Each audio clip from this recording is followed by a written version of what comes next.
Hello guys, welcome. कैसे हैं यार? बात कर रहे हैं बच्चे, लास्ट क्लास में मैंने टैक्स में आपका अलाउंसेस पढ़ाया था।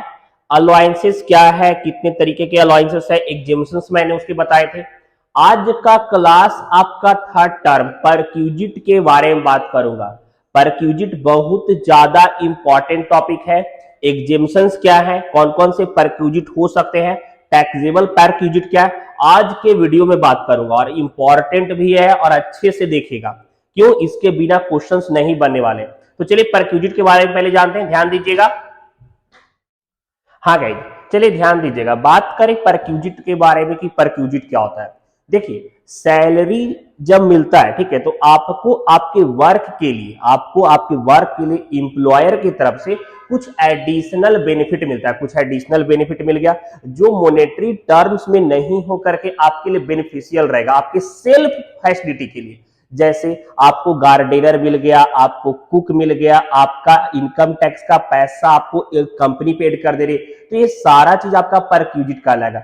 जो आपके पर्सनल बेनिफिशियल के लिए आपको कंपनी प्रोवाइड कर रही है, दैट इज परक्यूजिट। वह क्या कहलाएगा? आपका परक्यूजिट। यार हम काम कर, जैसे क्या होता है ना, बहुत सारे लोग क्या बोलते हैं कि देखिए हम गवर्नमेंट कंपनी में है, हमारा 4 गो बॉडीगार्ड तो हमेशा हमारे साथ ही रहता है, तो दैट इज परक्यूजिट। बोल रहे हमको गाड़ी ऑफिस की तरफ से मिला ना, दैट इज परक्यूजिट। वो तेरे फ्री में घर मिला रहेला, दैट इज परक्यूजिट। तो यह सारा चीज जो बेनिफिट आपके काम के लिए आपके इंप्लॉयर की तरफ से मिल रहा है, उसको हम लोग क्या बोलेंगे? परक्यूजिट बोलेंगे। उसको क्या बोलेंगे? परक्यूजिट। कभी कभी यार सालों सब कहते, अरे 12-13 को तो जॉब में स्टाफ मिला हुआ है, गार्डनर है, कुक है, माली है, देखिए हमारा चारों तरफ फैसिलिटी हमारा, देखिए जॉब का, तो वह सारा जो सुविधा मिल रहा है ना, वह आपका परक्यूजिट हो जाएगा। वह आपका क्या हो जाएगा? परक्यूजिट। जैसे यार किसी गवर्नमेंट कंपनी में काम करे तो ट्रांसपोर्टेशन मिल गया, देखिए हमारा गाड़ी खुद आता है हमको पिक करने के लिए, छुट्टी बाद आके घर ही ड्रॉप करता है, दैट इज परक्यूजिट। वह क्या कहलाएगा? Perquisite. Perquisite means any benefit attached of an office और पोजीशन एडिशन टू सैलरी और वेजेज। क्या होता है? आपके सैलरी और वेजेज में कुछ एडिशनल बेनिफिट मिल गया, वह हमारा परक्यूजिट हो जाएगा। It is a personal advantage. अभी क्या बोले कि आपको काम के लिए नहीं मिला है, ऐसा नहीं कि आप ऑफिस में बैठे हुए हैं, ऑफिस का काम कर रहे तब आपको ऐसा मिल रहा है, आपके खुद के सुख सुविधा के लिए परक्यूजिट मिलता है। आपके खुद के सुविधा के लिए परक्यूजिट मिल रहा है। अब यार एक बात बता रहे यार, समझिएगा, अभी घर में आपको खाना बनाने के लिए कुक दे दिया, तो क्या खाना बनाने के लिए कंपनी का लाभ हो रहा है? नहीं ना, वो आपके अपने पर्सनल एडवांटेजेस है। वो आपके क्या है? आपके पर्सनल एडवांटेजेस है, उसको हम लोग परक्यूजिट बोलेंगे। तो यहाँ पे आपका it may be given in cash और काइंड, कभी कभी कैश में भी दिया जाता है और कभी कभी काइंड में भी दे दिया जाएगा, ठीक है। It should be capable of being measure in terms of money. हाँ, इसको भी हम लोग मेजर करते हैं, कैश के फॉर्म मेजर करेंगे तभी तो भाई टैक्स चार्ज किया था। देखिए परक्यूजिट पे टैक्स लगता है, तो टैक्स, क्योंकि इनकम टैक्स को पता है कि आपका इंप्लॉयर आपको बेनिफिट दे रहा है और वह बेनिफिट पे आपको टैक्स लगेगा, तो जब हम मेजर करेंगे मनी के फॉर्म में तब ना टैक्स चार्ज करेंगे। क्लियर? कोई डाउट नहीं? चलिए आगे देखिएगा। कह रहा है बच्चे आपका कि टैक्सेबल परक्यूजिट। टैक्सेबल परक्यूजिट क्या हो जाएगा? इसमें बहुत सारा है, ऐसा नहीं कर सोचिए कि लिमिटेड है। जैसे कंटेंट शॉर्ट नोट में लिखा हूं ना, यह भी आप लिखिएगा। एक चीज और, अपने इनकम टैक्स वाले बुक में यह सारा जो टर्म्स है ना, आप खुद से पढ़ लीजिएगा। क्या होता है ना कि आप सोच रहे हैं क्या चीज सर ऐसा लिखे तब ऐसा हो गया, यह समय समय के आधार पे बदलते रहता है, हर साल बुक अपडेट होते हैं तो चेंज होगा ना, तो आप इसका ध्यान रखिए। यह सब नोट्स जैसे देख रहे हैं कि पॉइंट बना हुआ है, तो एक बार खुद भी रिवाइंड कर ले, क्योंकि यह चेंज होता है, ठीक है। अभी करेंट वाला ही बता रहा हूं, देखिए the value of rent free house, अगर घर फ्री में मिल गया तो वह भी टैक्सेबल हो जाएगा। यह सब का टर्म बताऊंगा कि कब घर अपना होगा, कब वो मतलब इंप्लॉयर की तरफ से दिया जाएगा, कब वो रेंट पे लेके हमको दिया हुआ, यह सब टर्म में एक्सप्लेनेशन है जो मैं आपको आगे बताऊंगा, डिस्कस करूंगा आगे। फिर the value of any concession in the matter of rent regarding any recommendation provided to the SSC by his employer। देखिए कोई कोई आपको मैटर रेंट प्रोवाइड कर दिया, उसके लिए कुछ रिगार्डिंग दे रहा है, तो वह भी आपका टैक्सेबल हो जाएगा। कह रहा है a sum of employer in respect to any obligation. ये समझिए मेरी बात को, जैसे इसके एग्जांपल देख के आपको समझ में आ जाएगा। होटल बिल दे दिया, लोन रीपेमेंट कर दिया, आपका चिल्ड्रन के लिए कुछ खर्चा दे दिया, आपको मेडिकल का फैसिलिटी दे दिया, आपको इनकम टैक्स दे रहा है, तो यह सारा भी अलग अलग आपका टर्म्स ऑफ परक्यूजिट है जो आपके लिए टैक्सेबल होता है। क्लियर, कोई डाउट नहीं।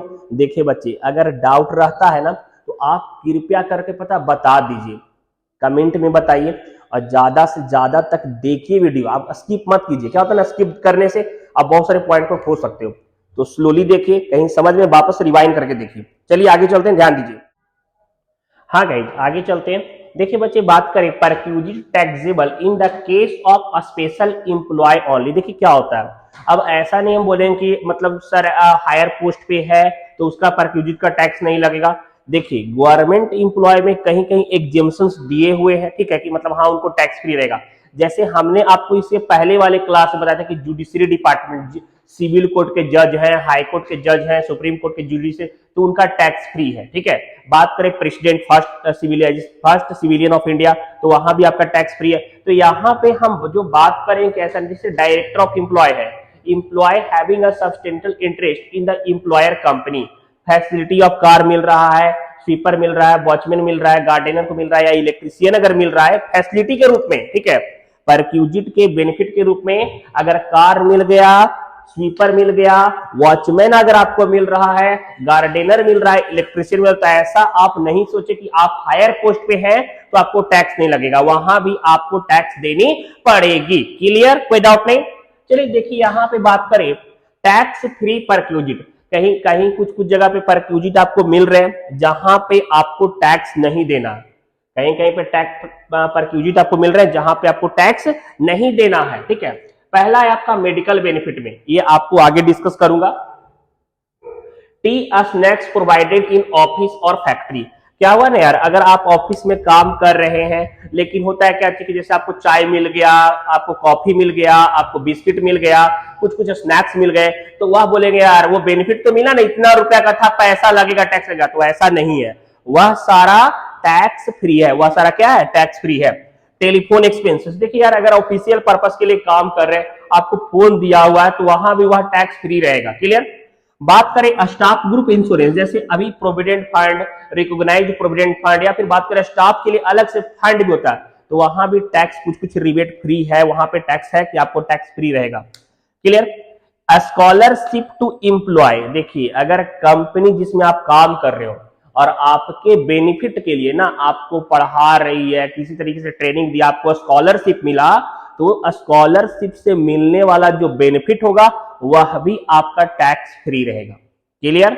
देखिए बच्चे, आप प्रॉपरली अच्छे से राइट डाउन कर दें, और यह सारे ऐसे टर्म्स है ना जो समय समय पे चेंज होते रहते हैं, तो आप इसका अपडेट खुद रख लीजिएगा। मैं ऐसे बताते जा रहा हूं, समझाते जा रहा हूं, ठीक है, लेकिन अगर कुछ चेंज हो रहा है तो वो आप अपडेट कर लीजिएगा करेंट नॉलेज के हिसाब से, करेंट अपडेट के हिसाब से। क्लियर। और देखिए अगर लग रहा है ना कि सपोर्टिव है चैनल, लग रहा है तो पूरा वीडियो को देखिए, वॉच कीजिए, हर एक टॉपिक को अच्छे से समझिए, और हाँ शेयर कीजिए, कहीं से आप हमारा चैनल को देख रहे हैं ज्यादा से ज्यादा लोगों तक शेयर कीजिए।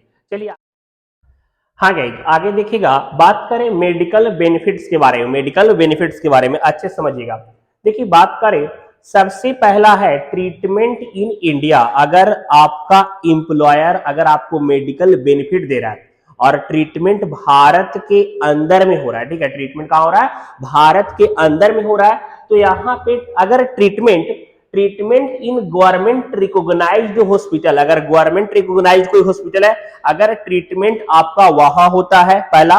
दूसरा, treatment in employ own hospital, अगर मान के चले आप जिस कंपनी में काम कर रहे हो और कंपनी का अपना हॉस्पिटल है और वहां आपका ट्रीटमेंट हो रहा है। तीसरा, ट्रीटमेंट इन गवर्नमेंट हॉस्पिटल, यार गवर्नमेंट कोई हॉस्पिटल है वहां पे अगर आपका ट्रीटमेंट हो रहा है तो यह आपका पूरा तरीका से एग्जेम्प्ट हो जाएगा। मतलब अगर आप गवर्नमेंट रिकॉग्नाइज्ड इंडिया में ट्रीटमेंट मिल रहा है, आपको गवर्नमेंट रिकॉग्नाइज्ड हॉस्पिटल है, या फिर कंपनी का अपना हॉस्पिटल है, या फिर बात करें गवर्नमेंट का हॉस्पिटल है, ठीक है, तो वहां पे जो ट्रीटमेंट का खर्चा होगा वह आपका पूरा माफ हो जाएगा, फुल्ली एग्जेम्प्ट हो जाएगा। क्लियर, अच्छे से समझ में आ रहा है ना। चलिए आगे देखिएगा, लेकिन अगर आप इंडिया में ही ट्रीटमेंट मिल रहा है लेकिन कोई प्राइवेट हॉस्पिटल में मिल रहा है या फिर कहीं किसी और अदर जगह अगर आपको मिल रहा है बेनिफिट के लिए, अगर अदर जगह आप मेडिकल फैसिलिटी ले रहे हैं तो वहां पे वह आपको टैक्सेबल हो जाएगा। कहां तक टैक्सेबल हो जाएगा? वह अमाउंट तक टैक्सेबल होगा जहां तक इंप्लॉयर पैसा दे रहा है, जहां तक इंप्लॉयर पैसा दे रहा है। सपोज दैट यार अगर आपको मेडिकल बेनिफिट मिला, इंडिया में आपको मिला और आपने कोई प्राइवेट हॉस्पिटल को सिलेक्ट किया, ठीक है, कंपनी बोला चलो पैसा दे देंगे, कितना खर्चा हुआ, कंपनी बोला क्या चाहिए कि चलो हम 60,000 दे देंगे, 60,000, लेकिन खर्चा 90,000 हुआ और 30,000 इंप्लॉय अपना पैसा दिया, तो वह पैसा जो कंपनी पेड करा है उस पैसे पे टैक्स लगेगा। जो पैसा कंपनी पेड करा है उस पे क्या लगेगा? टैक्स लगेगा। 60,000 पे टैक्सेबल हो जाएगा, नो डाउट। आपका कोई कंफ्यूजन नहीं है, समझ में आ रहा है ना? चलिए आगे चलते बच्चे, ध्यान दीजिएगा। बात करें टैक्सेबल आउटसाइड इंडिया, अगर आपको बाहर का मिल रहा है यार मेडिकल फैसिलिटी, देखिए आपको यार यहां नहीं, इंडिया में नहीं आपका देखभाल होगा, बाहर का फैसिलिटी हमको दे रहे हैं आउट ऑफ इंडिया, ठीक है, तो वहां पे आपका ट्रीटमेंट के लिए exempt up to prescribed by RBI, RBI के द्वारा एक प्रिस्क्राइब्ड लिमिट बना हुआ है कि अगर आपका इंप्लॉयर आपको medical benefit, medical treatment India से बाहर, आउट ऑफ इंडिया में दे रहा है, तो वहां पे reserve bank of India, RBI, reserve bank of India एक प्रिस्क्राइब्ड लिमिट सेट किया हुआ है, ठीक है, वह प्रिस्क्राइब्ड लिमिट तक आपका पैसा एग्जेम्प्ट हो जाएगा। क्लियर?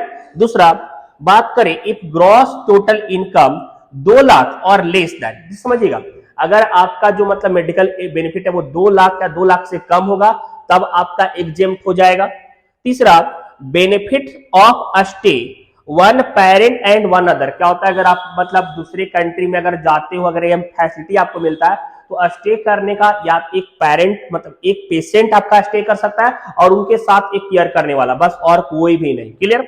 उसके बाद benefit of travel fully exempt gross total income, वही आपका सेम जो यहाँ पे है 2 लाख तक का। क्लियर? तो यह आपका हो गया आपका मेडिकल फैसिलिटीज के बारे में, मेडिकल बेनिफिट जो आपका परक्यूजिट में आता है। इसके अलावा ना बच्चे बहुत सारे अभी परक्यूजिट बचे हुए हैं।